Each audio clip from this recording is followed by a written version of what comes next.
ان سے بھی پہلے عبد الحلیم شرر، واللہ ایک لمبی داستان ہے، میں کس کس کا نام لوں؟ شیخ الکل فی الکل حضرت سید محدث نذیر حسین دہلوی رحمت اللہ علیہ گھر سے تحصیل علم حدیث کے لیے نکلے تو زندگی بھر دوبارہ اپنے گھر کی طرف دیکھنا پسند نہیں کیا۔ شاہ ولی اللہ کی مسند حدیث کے صحیح جانشین، ایک دو دن کی بات نہیں، 52 سال درس حدیث رسول دینے والا اللہ کا بندہ 1 سال راول پنڈی کی کال کوٹھڑی میں بند رہا تو جرم کیا تھا؟ نہیں سمجھتے ہم۔ امام عبد الجبار غزنوی، سید عبداللہ غزنوی، ان کی آل اولاد کو تختہ دار پہ کھینچا گیا تو ان کا جرم کیا تھا؟ بر صغیر کے طول و عرض میں علماء حق، اللہ کے دین کے صحیح نمائندے اس کی زمین پر، انہیں داروں پہ لٹکایا گیا تو ان کا جرم کیا تھا؟ الذین اخرجوا من دیارہم بغیر حق الا ان یقولوا ربنا اللہ، یہ کہتے تھے دہلی اسلام کا ہے، ہم اسے دوبارہ اسلام کا بنائیں گے۔ ان علماء کا قصور یہ تھا، یہ پٹنہ و مدراس کو مدینے کا پٹنہ و مدراس سمجھتے تھے، یہاں صلیب کی کوئی حیثیت ماننے کے لیے تیار نہیں تھے۔ یہ ممبئی اور کلکتہ کو، بمبئی اور کلکتہ کو مجاہدین اسلام کے روندے ہوئے شہر سمجھ کے اسلام کی جاگیریں قرار دیتے تھے۔ میرے آبا نے پاکستان کی تحریک میں لہو دیا، اور سن لیجئے قرآن کہتا ہے الذین اخرجوا من دیارہم بغیر حق الا ان یقولوا ربنا اللہ۔ بہت سارے پنجابی ہوں گے، امرتسر سے آنے والے، لدھیانہ فیروز پور سے آنے والے، آج جو انڈین پنجاب ہے وہاں سے آنے والے، کرنال و دہلی سے آنے والے، کچھ بہار سے بھی آئے۔ آپ ذرا اپنے آپ سے سوال کیجئے، آپ کے آبا کیا یہاں صرف دکانیں بنانے کے لیے آئے تھے؟ کیا یہاں صرف زمینیں سینچنے کے لیے آئے تھے؟ دکانیں تو وہاں بھی تھیں، جگیریں تو وہاں بھی تھیں، سایہ دار درخت۔ اللہ کیا عجب منظر تھا، ہم اپنے والد محترم سے زندگی بھر سنتے رہے، کہتے تھے تمہارا یہ پنکھے اور ایئر کنڈیشن ہمارے کھو کے ان توتوں کا مقابلہ نہیں کرتے جو ہم چھوڑ کے آئے ہیں۔ کس لیے آئے؟ الا ان یقولوا ربنا اللہ۔ ہم اس سرزمین پہ جا رہے ہیں جس ملک کو ہم مسجد بنائیں گے اور محمد کے دین کا پرچم اس پہ لہرائیں گے صلی اللہ علیہ وسلم۔ کہاں ہے وہ پرچم؟ یہ داغ داغ اجالا، یہ شب غزیدہ سحر، وہ جس کا انتظار تھا یہ وہ سحر تو نہیں۔ سید داؤد غزنوی رحمت اللہ علیہ، وہ شہزادوں جیسا جمال رکھنے والا، وہ بادشاہوں جیسا جلال رکھنے والا، اللہ کی قسم ہم نے جو اس وطن کی آزادی کے لیے ہیرے قربان کیے، ایک ایک اس قابل تھا کہ عظمتیں ٹوٹ کے برستی تھی اس پہ، کہتے ہیں اپنی مسجد کا واقعہ بیان کرتے ہیں. اس وطن کے لینے کے لیے جامع مسجد غزنوی امرتسر میں، اور لوگ نہیں جانتے ہوں گے، یہ غزنی کے سرداروں میں سے تھے. افغانستان جہاں کے محمود غزنوی تھے. تقلید کے جمود میں، بدعات کے گھمسان میں، حضرت سید داؤد غزنوی کے دادا سید عبداللہ غزنوی کو اللہ نے کتاب و سنت کے فہم سے سرفراز فرمایا. سرداروں نے جینا دوبر کر دیا، غزنی سے رخت سفر باندھا اور امرتسر میں آ کے ڈیرا لگایا صرف اللہ کے دین کے لیے. آج دوسری ہجرت درپیش ہے. کہا مسجد کو آگ لگا دی گئی. مولانا عبداللہ بوجیانی اور مولانا عبدالرحیم بوجیانی بیوی بچوں سمیت اس مسجد کے حجروں میں جلا کے راکھ کر دیے گئے. اور سید صاحب کہا کرتے تھے وہ جو کتب خانہ ضائع ہوا وہ قیامت تک دوبارہ نہیں بن سکے گا. کہ لاکھوں کی کتابیں تھیں جو اسلام دشمنی میں ظالموں نے نظر آتش کر دی. میں کس کس کا رونا رہوں؟ ہم نے تو بڑا سہل سمجھا کہ یہ آزادی ہمیں پلیٹ میں رکھ کے دے دی گئی.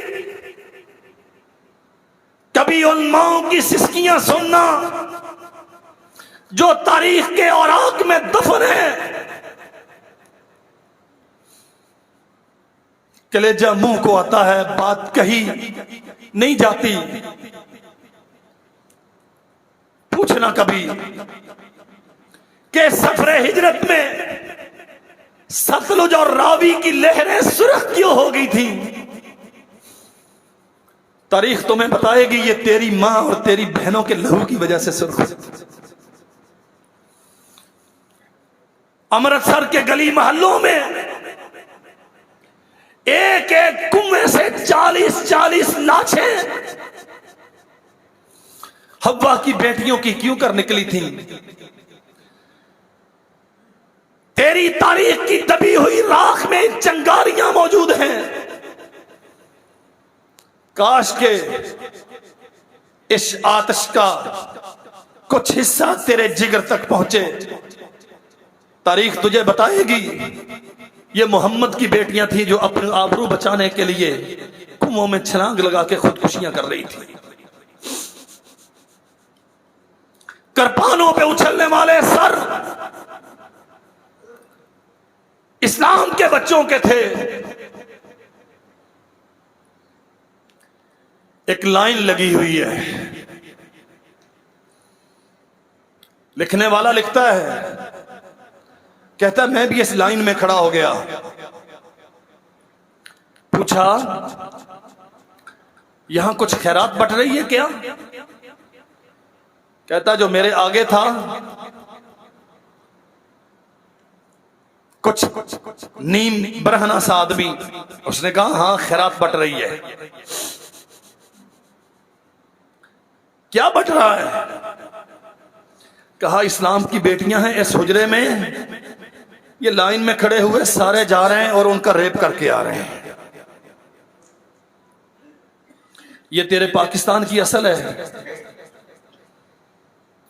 اور تو آج سمجھتا ہے کہ جھنڈیاں لگا لی حق ادا ہو گیا. تو سمجھتا ہے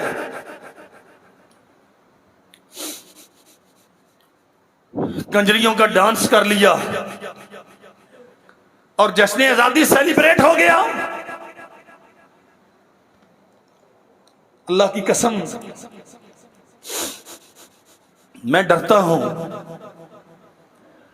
اور میں خوف زدہ ہوں اس منظر سے جب یہ لاکھوں بیٹیاں قیامت کے دن ہمارے گروبانوں میں ہاتھ ڈال کے کھڑی ہوں گی. ہمیں تو محمد کے نام پہ ہجرتوں پہ مجبور کیا گیا تھا صلی اللہ علیہ وسلم. ہمیں تو اسلام کے لیے بے آبرو کیا گیا تھا. ہم تو اپنی ذمہ داریاں نبھا گئے، لیکن تم اس اسلام کے نام پہ لیے جانے وطن میں ہمارے بات کیا کرتے رہے؟ کہاں ہے اسلام؟ تمہاری سیٹنگ گورنمنٹ سود کے دفاع کے لیے عدالت میں جا کے کیس فائل کرے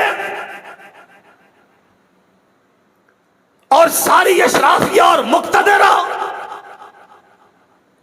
ڈول کی تھاپ پہ حوا کی بیٹیوں کے تھرکتے ہوئے جسموں کو دیکھ کر جشن آزادی کی یہ جوبلی، سلور جوبلی یا ڈائمنڈ جوبلی سیلیبریٹ کرے؟ وہ اسلام کہاں ہے جس کے نام پہ تم نے وطن لیا تھا؟ سن لیجئے، قرآن کا فیصلہ سن لیجئے. الذین ان مکناہم فی الارض اقاموا الصلاۃ وآتوا الزکاۃ وامروا بالمعروف ونہوا عن المنکر وللہ عاقبۃ الامور. نتیجہ اللہ کے اختیار میں ہے. تمہاری ذمہ داری تھی پارلیمنٹ کی پیشانی پہ لکھا ہوا لا الہ الا اللہ محمد رسول اللہ، وہ تیرے قانون کی بنیاد ہوتا. عدلیہ اس کے مطابق فیصلے لکھتی، مقننہ اس کے مطابق قانون بناتی، اکنامک اسپیشلسٹ اس کے مطابق معاشی پالیسیاں ترتیب دیتے. اور سن لو، سرور کونین نے فرمایا تھا، بنو مخزوم کی فاطمہ نامی عورت چوری کے جرم میں پکڑی گئی. بڑا قبیلہ ہے عرب کے، اس علاقے کے ممتاز ترین قبائل میں سے ایک. ناک کٹتی ہے، اگر فاطمہ مخزومیہ پہ حد لگ گئی معافی لے لو. اسامہ ابن زید کو سفارشی بنا کے بھیجا، اور دنیا جانتی ہے اسامہ بن زید کے ساتھ سرور کونین اعلانیہ محبت کا اظہار کیا کرتے تھے. فرمایا اسامہ تم اللہ کی حدود کے بارے میں مجھ سے سفارش کرتے ہو؟ لو ان فاطمہ بنت محمد سرقت لقطعت یدها. پاکستان، اسلامی پاکستان کیسے بنتا ہے اگر محمد کی بیٹی فاطمہ، اور اللہ کی قسم میرا ایمان ہے آسمان و زمین تباہ ہو جائیں یہ ماننا آسان ہے، سرور کونین کی بیٹی چوری کرے یہ ماننا مشکل ہے. یہ کیسے ہو سکتا ہے کہ محمد کی بیٹی چوری کرے صلی اللہ علیہ وسلم؟ یہ ممکن نہیں. لیکن دنیا کو سمجھایا ہے پاکستانیوں 18 لاکھ قربانیاں دے کے جو وطن لینے جا رہے ہو وہ یوں ہونا چاہیے کہ اگر سردار کی بیٹی ہاتھ چوری کرے تو ہاتھ اس کا بھی کٹے گا. اگر نہیں کاٹو گے، اگر اسلام پہ عمل نہیں کرو گے، وَإِن يُكَذِّبُوكَ فَقَدْ كَذَّبَتْ قَبْلَهُمْ قَوْمُ نُوحٍ وَعَادٌ وَثَمُودُ. جھٹلاتے ہو، تکذیب کرتے ہو، مجرے کرتے ہو، اللہ کی شریعت کا مذاق اڑاتے ہو، ڈانس کروا کے بیٹیوں کو نچا کے سرے عام شریعت کا استہزاء کر کے تم سمجھتے ہو کہ ہمارا حق حکمرانی محفوظ ہو گیا. وَإِن يُكَذِّبُوكَ فَقَدْ كَذَّبَتْ قَبْلَهُمْ قَوْمُ نُوحٍ وَعَادٌ وَثَمُودُ وَقَوْمُ إِبْرَاهِيمَ وَقَوْمُ لُوط. قوم نوح کا انجام کیا ہوا؟ کیا ان کے پاس کارخانے نہیں تھے؟ عاد و سمود کا انجام کیا ہوا؟ کیا ان کے پاس ماہرین معاش نہیں تھے؟ قوم ابراہیم و قوم لوط کا انجام کیا ہوا؟ کیا ان کے پاس گاڑیاں اور بنگلے نہیں تھے؟ وَأَصْحَابُ مَدْيَنَ، اور مدین کے بسنے والے، وَكُذِّبَ مُوسَىٰ، اور موسیٰ کی تکذیب کرنے والے، فَأَمْلَيْتُ لِلْكَافِرِينَ ثُمَّ أَخَذْتُهُمْ. آسمان کا رب کہتا ہم مہلتیں تو دیتے ہیں، ہم دیتے ہیں مہلتیں. کبھی بلوچستان ڈوبتا ہے، پنجاب کو بچا کے مہلت دیتے ہیں، پنجابیوں کچھ غیرت کر لو. ہمیں تو نہیں آتی نا. کبھی یہ منظر دیکھا؟ سندھ صحرا، شاید کوئی کاروباری لوگ کبھی گئے ہوں، کوئی سیر و سیاحت کے شوقین کبھی گئے ہوں کراچی دیکھنے، شہروں تک گئے ہوں.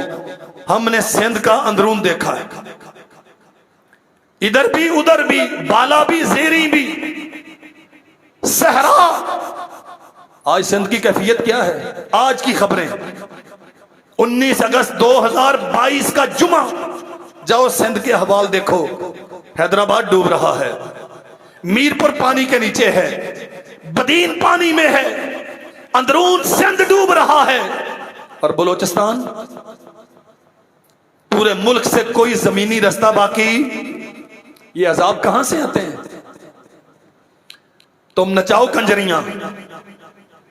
آسمان کا رب کہتا ہے فَأَمْلَيْتُ لِلْكَافِرِينَ ثُمَّ أَخَذْتُهُمْ إِن يُكَذِّبُوكَ. تم نے شہداء کے خون سے غداری کی. اللہ کی قسم، سارے ہندوستان کی دولت ایک پلڑے میں رکھ دی جائے، شاہ اسماعیل شہید کے ایک قدم کے وقار کا مقابلہ نہیں کرتی. تیرے سارے کارخانے اور گاڑیاں اور بنگلے اور حکومتی کرفر ایک یحییٰ علی صادق پوری کی نچی ہوئی داڑھی کے بال کا مقابلہ نہیں کرتا. اس وطن کی بنیادوں میں شہداء کا لہو ہے، اس وطن کی بنیادوں میں علماء کا لہو ہے، محدثین کا لہو ہے. بدقسمتی سے یہ لٹیرے جو کل انگریز کے کتے نہلایا کرتے تھے، آج یہ ہمارے وطن کے مالک بن گئے. ان یکذبوک، تم کب تک یہ تماشے کرو گے؟ تمہاری یہ راجدھانیاں کب تک قائم رہیں گی؟ یہ اقتدار کے سنگاسن کب تک مضبوط رہیں گے؟ فَأَمْلَيْتُ لِلْكَافِرِينَ ثُمَّ أَخَذْتُهُمْ. آسمان سے جب عذاب کے کوڑے برستے ہیں، پھر ساری طاقتیں، جاہ و حشمت، کر و فر، جبروت و قوت سب کے ہونے کے باوجود پھر کوئی بچانے والا. فَكَيْفَ كَانَ نَكِيرٌ. اللہ چیلنج کرتا ہے، وہ جو پہلوں کو ہم نے عذاب دیا تھا، کیا تم طاقتور ہو؟ فَكَأَيٍّ مِّن قَرْيَةٍ أَهْلَكْنَاهَا وَهِيَ ظَالِمَةٌ وَهِيَ خَاوِيَةٌ عَلَى عُرُوشِهَا وَبِئْرٍ مُعَطَّلَةٍ وَقَصْرٍ مَشِيدٍ. کتنی سلطنتیں تھیں، ظلم کرنے والے، اپنے آپ کو مضبوط سمجھنے والے، بڑی افواج رکھنے والے، نیوکلیئر پاور رکھنے والے. اس کے قانون کو جھٹلایا. وہ کہتا ہے ہم نے یوں خس و خاشاک کی طرح اڑا دیا، تاریخ میں ان کا نام و نشان تک مٹا کے رکھ دیا. یاد رکھو پاکستانیوں، پرچم لہرانا بہت آسان ہے. اپنی تاریخ دیکھیے، یہ پرچم پارلیمنٹ کے ایوانوں پر اور منڈیروں پر نہیں لہرائے گئے تھے، یہ لاشوں کے انبار پہ لہرائے گئے تھے. شہداء کی داستان، ان کے خون کی پہراداری اور لا الہ الا اللہ محمد الرسول اللہ کی چوکی داری، یہ ایک واحد حل ہے اس وطن کے دفاع اور بقا کا. اگر یہ نہیں، اگر لا الہ الا اللہ محمد الرسول اللہ نہیں، تو قسم رب الجلال والاکرام کی، نہ آسمان کے رب کو اس وطن کی کچھ ضرورت ہے اور نہ اس کے بندوں کو اس کی کچھ ضرورت ہے.